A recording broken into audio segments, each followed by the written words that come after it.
Hello, Archie Dunlop here with Talking Astrology with Archie. And in this brief video, I'm going to be looking at the week starting on Monday, July the 21st, 2025.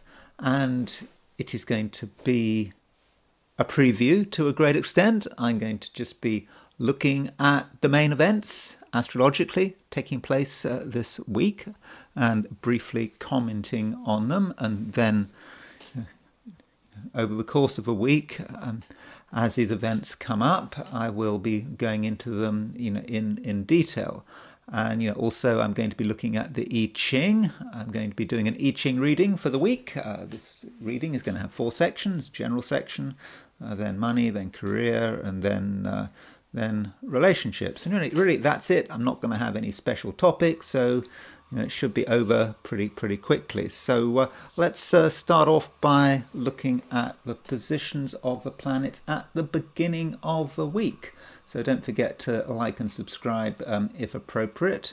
So these are the start positions at midnight on July the 21st. And so, at the beginning of the week, you can see that there is, we've still got Kalasapa Yoga. So Kalasapa Yoga, when all those planets are on one side of the nodal axis, and it's starting to end because you can see that Mars is just over the nodal axis, and strictly speaking, I don't know about strictly speaking, but I think there's an argument to say that Kalasapa Yoga will end when the South Node and Mars are in different signs sidereally. So that would be when Mars hits around 24 Virgo, then Kalasapa Yoga will be over. So we've got over a week of Kalasapa yoga left, so we're not quite done with Kalasapa Yoga. And remember, sort of Kalasapa Yoga is just a time when things are really unstable, and it is the time of the snake, and we're still very much in the time of the snake. Now, just because Kalasapa Yoga is over doesn't mean to say that things are suddenly going to calm down. I don't think they will. But that is one thing that we should be looking out for. And remember that Mercury is now retrograde. So there's the R next to Mercury. So over the last couple of days, in a run up to this week, Mercury went stationary retrograde, and so over the next couple of weeks, we're going to have to get used to the fact that Mercury is going backwards. I don't think that need be such a bad problem, because Mercury is making a sextile to Venus. Another thing about Mercury is that Mercury is around 15 Leo. Now, so Mercury is going very slowly, so for much of the week it will be around 15 degrees Leo. So Mercury sesquiquadrate, the Aries point, is a time where communications do matter. Communications on a global level. How people are communicating their message, how countries are, grandstanding their particular views. So there's a lot of talking, and people are sort of,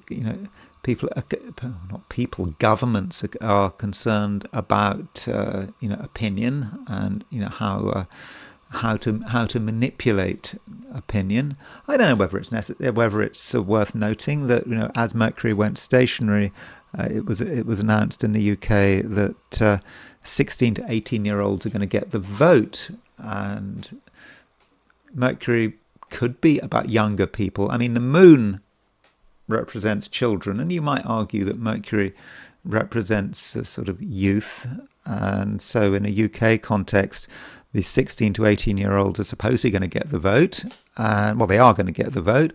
Will it make any difference? There's sort of arguments about that. It's a great thing if you're an opposition party, you probably want 16 to 18-year-olds to have a vote, because 16 to 18-year-olds are likely to be quite sort of rebellious and could vote against the government. But once you're in government, even if you're a left-wing government, These 16 to 18-year-olds might not actually vote how you expect. They might vote in unexpected ways. And of course, what's happened in the UK is that Jeremy Corbyn is starting to form a sort of a party of the far left. I don't know whether far left is the right way of describing it. And so, Jeremy Corbyn in the past has had appeal about, to the young, and so these new voters might be voting for Jeremy Corbyn, or they might be voting for the Green Party. But are they going to be voting for the Prime Minister's party? Not necessarily. So that may be one thing that's been happening over the last few days. 16 to 18-year-olds getting a vote in the UK, but might say something about Mercury going stationary 135 degrees from the Aries point.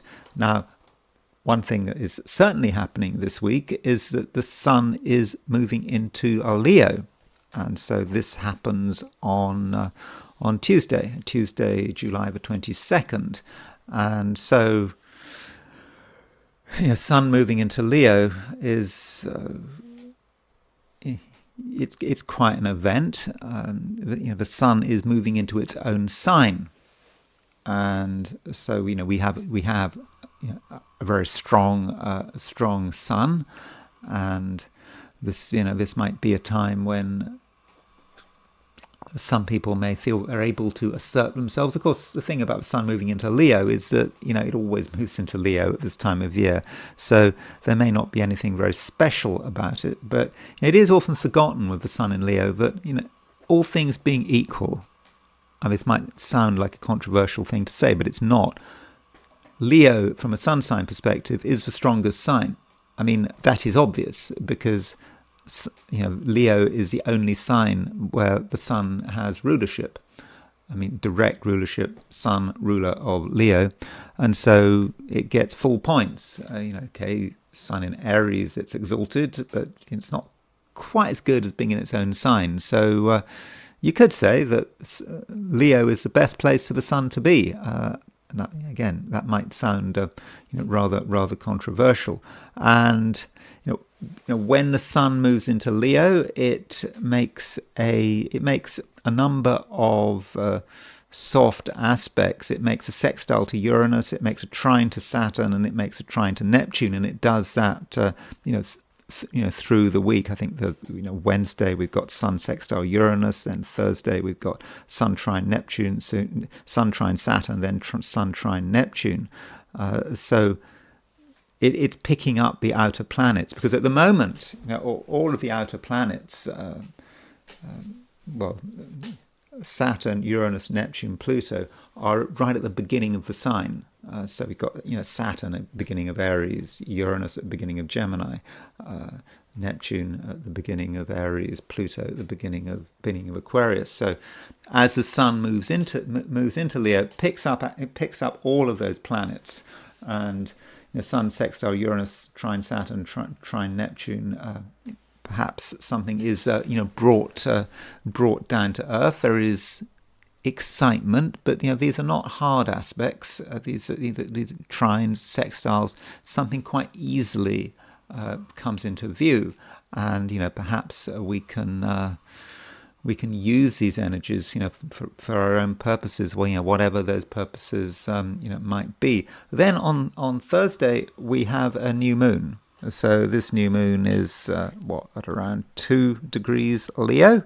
So the lunar cycle, one lunar cycle comes to an end, and a new one starts. It's at 2 degrees 8 minutes Leo, and so this new moon, I haven't really looked in detail so far at this new moon, but it's kind of good that we got a new lunar cycle, that stuff from the immediate past can be swept away, and the Leo season will of course very much be on us. Now this new moon at 2 degrees Leo is opposition Pluto, because Pluto is at 2 degrees 41 Aquarius, and indeed on Friday, July the 25th, the Sun makes an opposition to Pluto.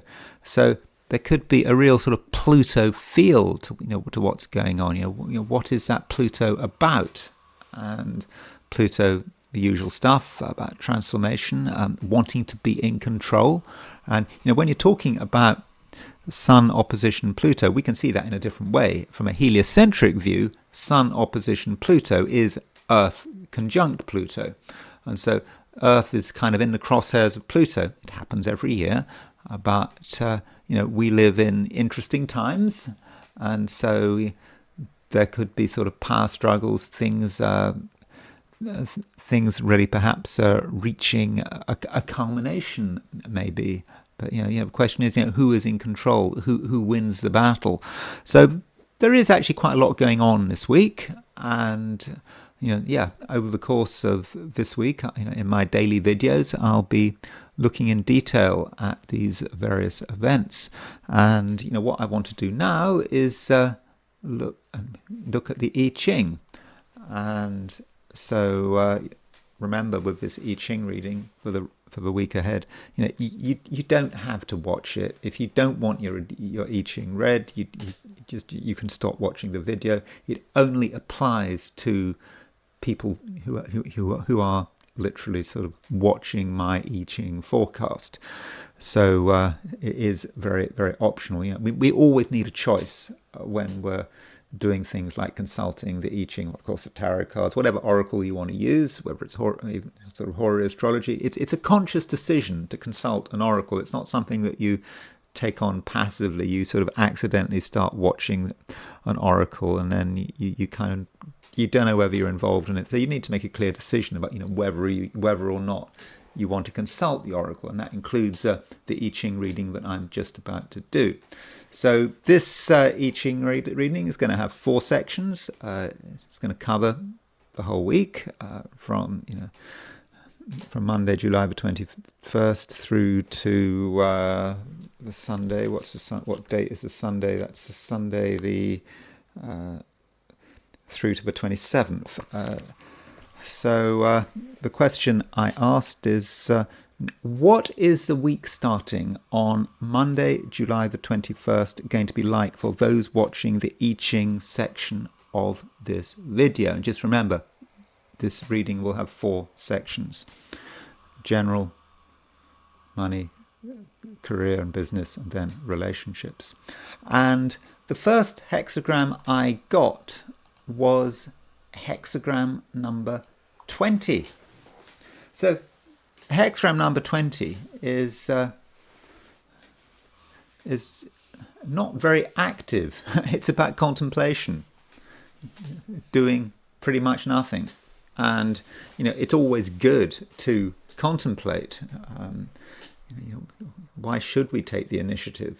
There are things to work out. There are things to observe, and a lot of us can spend a lot of time contemplating action and just not going through with things. And it might sound sort of quite spiritual. You think of contemplation, meditation, and but there is still something going on. We're taking notes. We're looking at what is happening around us. And slowly the wheels are turning, and potentially we are starting to make decisions on the basis of this contemplation. And that sounds fortunate. The word contemplation in current civilization, possibly is seen as quite favourable, particularly if you see it in a sort of spiritual way. But there is a problem here. The first line moves, and the first line is problematic. And the issue here is, we can see a lot of things going on, but we may not be able to properly interpret them. We're looking at events around us with naive eyes. We see things happening, and we're trying to interpret it. And there seems to be a danger that we interpret it the wrong way, or we just simply haven't got a clue what's going on. Now, the I Ching tells us that that's fine if we are a child.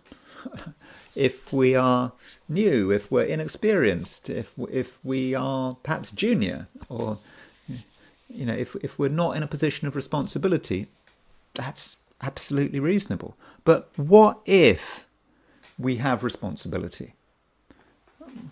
We are in a position where people are looking up to us, and we haven't got a clue what's going on. Then there is a problem, and there is a danger there. So if you are in a position of responsibility and you think that you know what's happening this week, that you can observe and understand things, you may be wrong. You may have completely misunderstood the situation. And this might be a situation where you're being perhaps just too passive and just too reflective. I mean, if you look at this hexagram, the bottom three lines, the bottom trigram is three broken lines. It represents the receptive, it represents the earth. And so you're being receptive to all this. You're possibly not asking the right questions. Maybe you're taking things at face value. But whatever it is, if you are in a position of responsibility, you could say, well, maybe you should know better. And so, perhaps you're in a situation where you can't necessarily trust yourself, and maybe you're not asking the right questions. But we have a moving line, and now we had the moving line, and the moving line itself was unfortunate. I would have said largely unfortunate, because it's encouraging you to just to look, reach the wrong conclusions, and if you're in a position of responsibility, that's not good. Of course, if you're not in a position of responsibility, if you're in a subordinate position, if you're young, inexperienced, and you're not expected to have any responsibility, then it's fine. Then you can look at things with naive eyes, and if you don't know what's going on, who cares? You're not supposed to know what's going on, so that's okay. So we have the moving line, and we have a rather complicated situation, at least on the surface complicated, because when we throw in the moving line, we move to hexagram number 42, which is increase, which is actually quite a fortunate hexagram. And so, how do we square this? Increase is about growing, developing,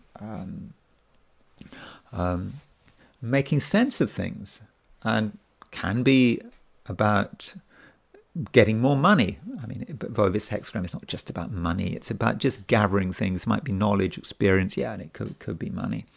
And so the hint might be with the bottom three lines, the way the trigram moves. So if you look at the first hexagram, contemplation, you see three broken lines. Then you move to increase, which is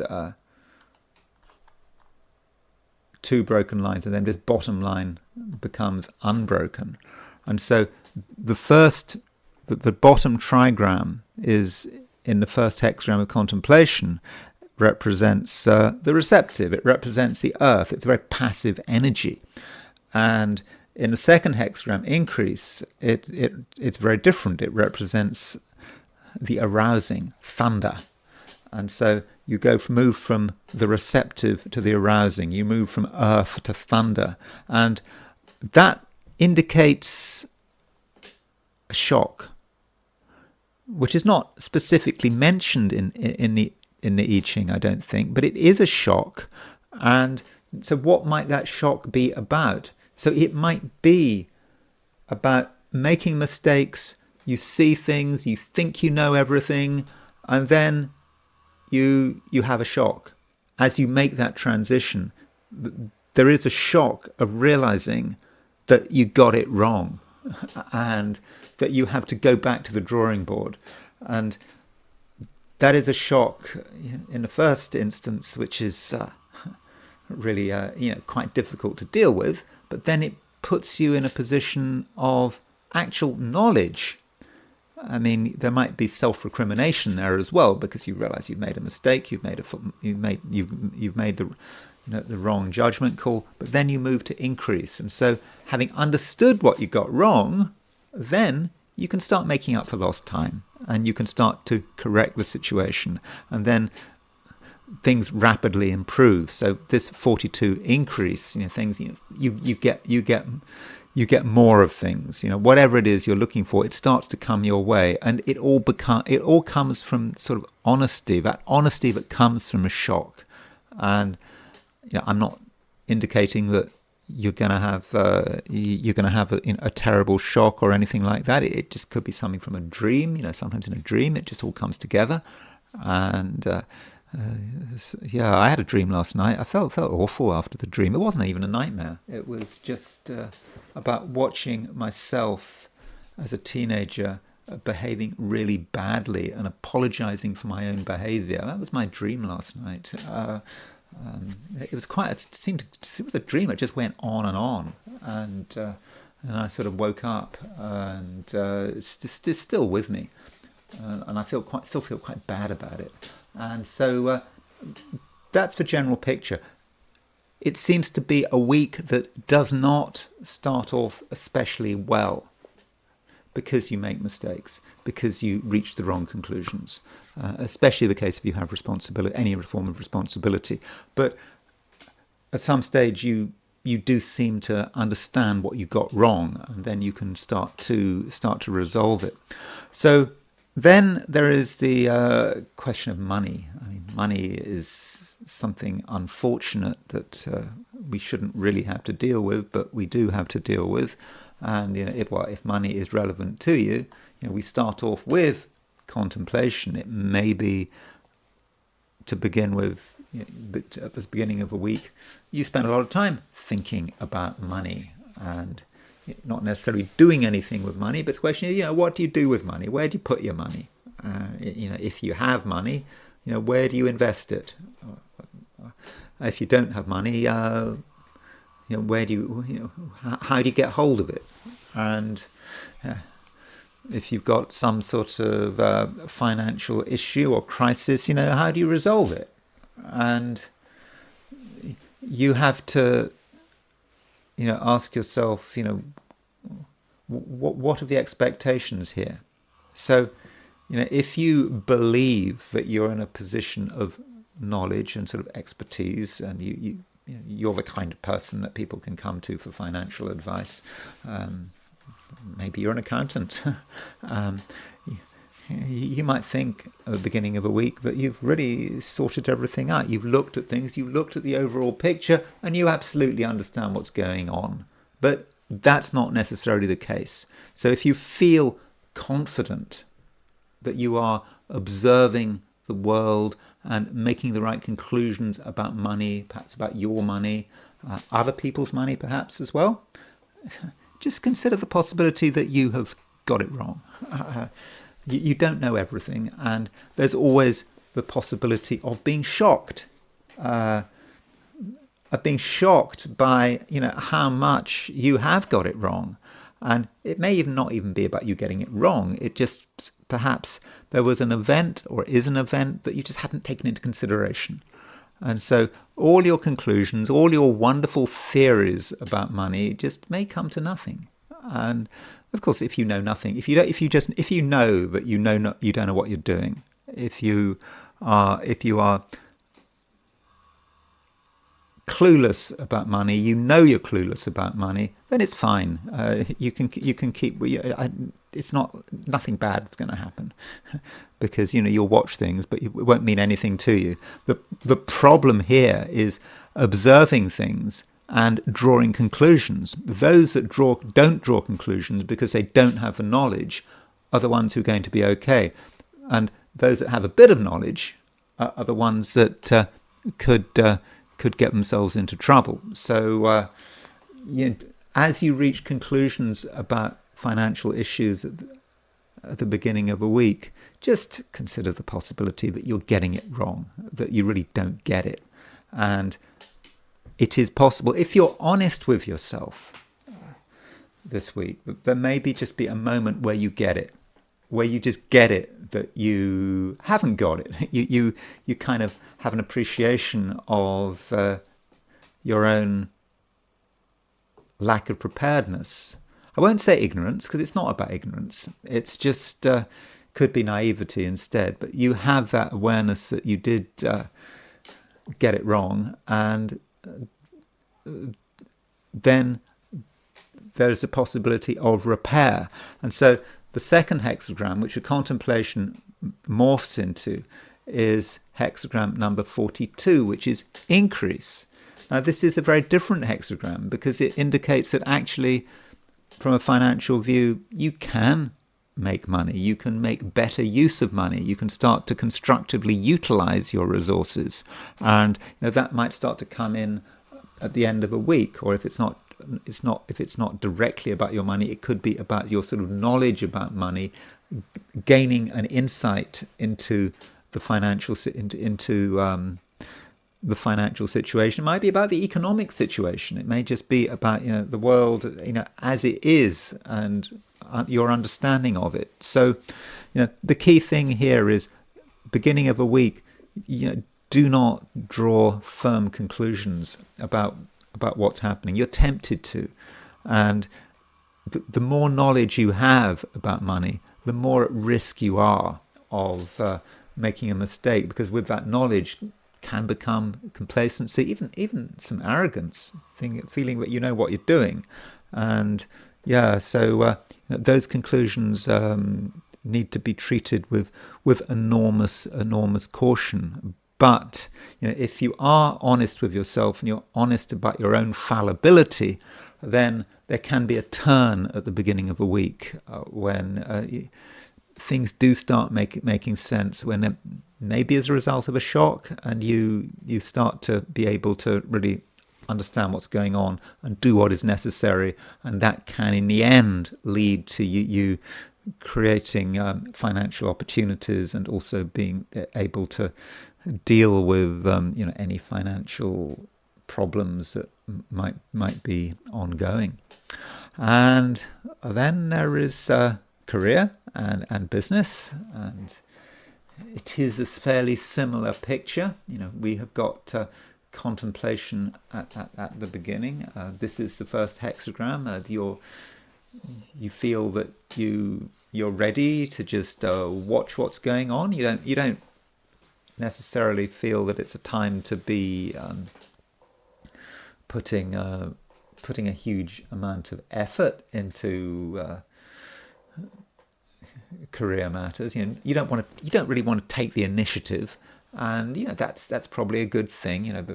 The beginning of a week is it's still, the moon is still waning. At least it's waning until Tuesday. So in the run up to the new moon, you certainly don't want to make new commitments, and just you watch what's going on, and you feel quite clever about it. Especially if you have experience and you've seen it all before, and you watch how things go, and you kind of feel how it's going to end up. And there is a danger, though, that you could be too clever by half. You might see things unfolding at work. You really believe that you know how it's going to end up, and you might make decisions on that basis, and you might make some pronouncements, especially if you're in a position of authority. So if you're a manager or you run your own business, you might be starting to think that now's the time to think about taking advantage of what you've learned, what you can see. I mean, it all seems rather obvious, doesn't it? And so you're ready, you choose your moment, and then the rug gets pulled. I mean, that is really possible. You reach a stage where you realize that you've drawn the wrong conclusions. You've thought things were going in one direction, they're actually going in the opposite direction, and you then don't feel quite so clever. Now the question is, what do you do?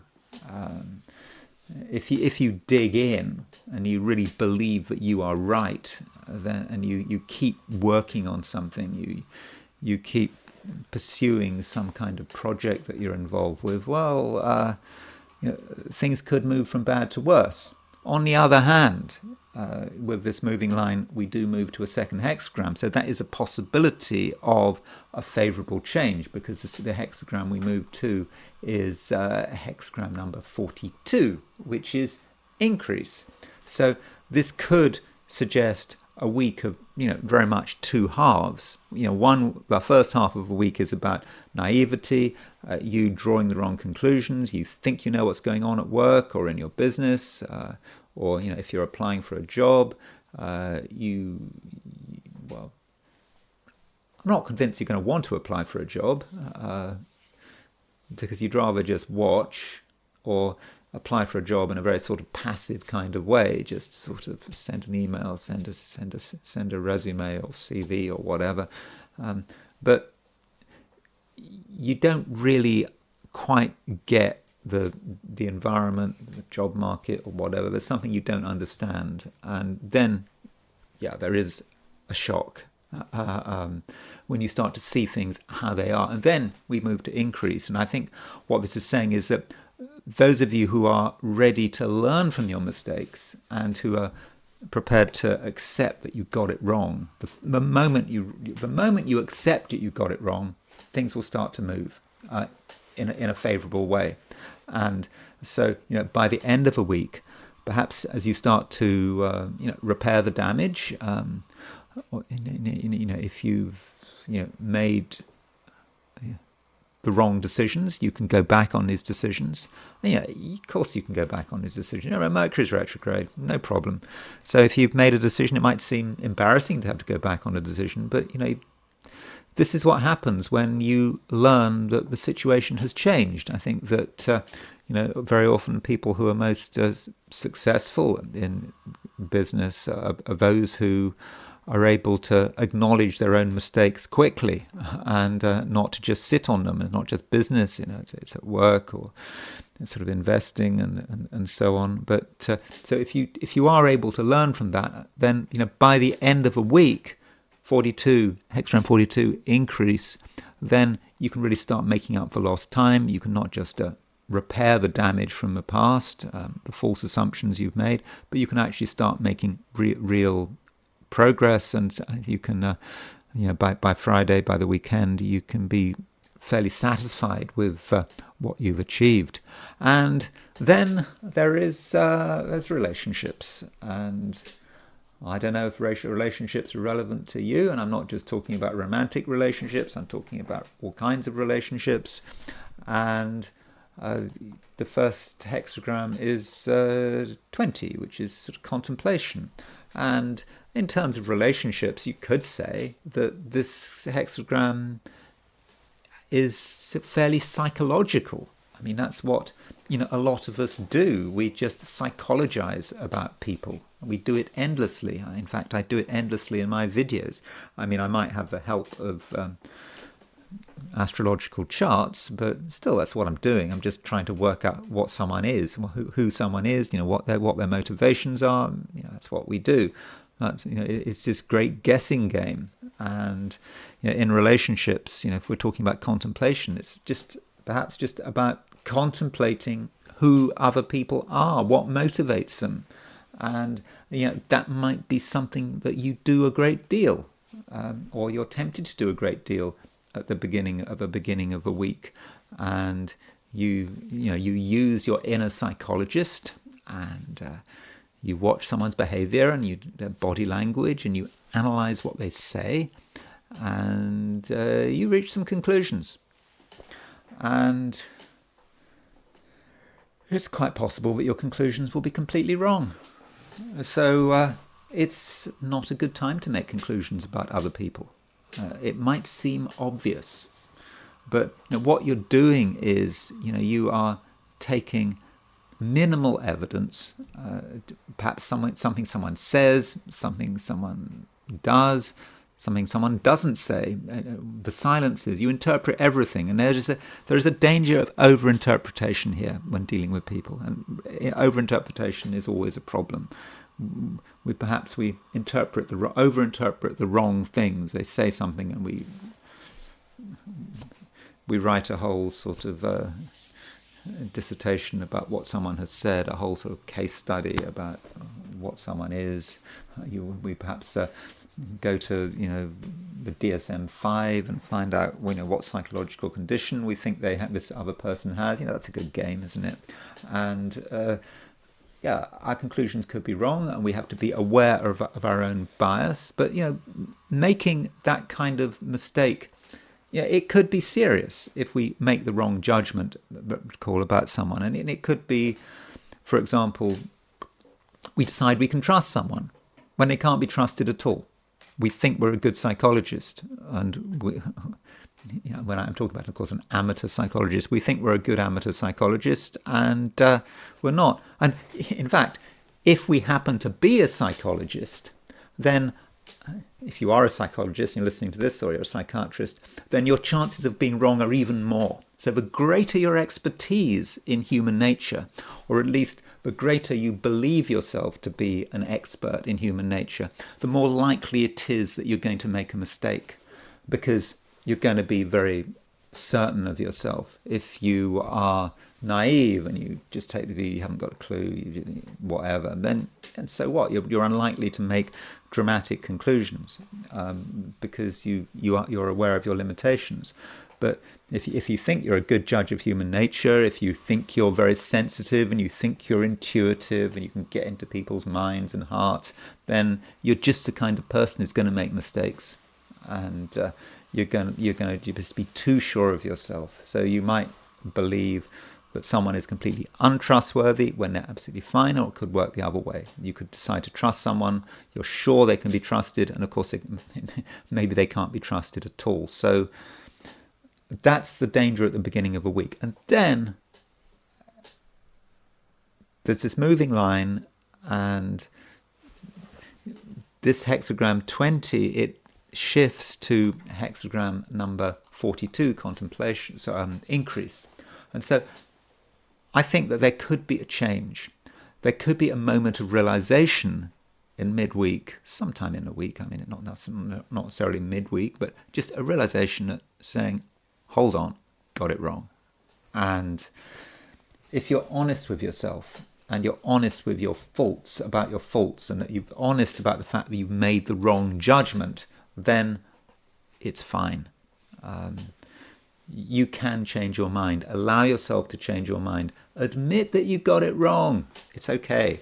And once you make that admission, and you can treat people as they are, not as how you think they are, not how you have decided they are, because you think you may well have decided wrong, then things start to move.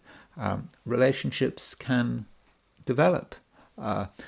And I mean, in a way that is right for you. I mean, one favourable development for a relationship could be for a relationship to end. I mean, it could be a favourable development because you realise you've got it wrong, or perhaps you've treated someone unfairly, and by recognising that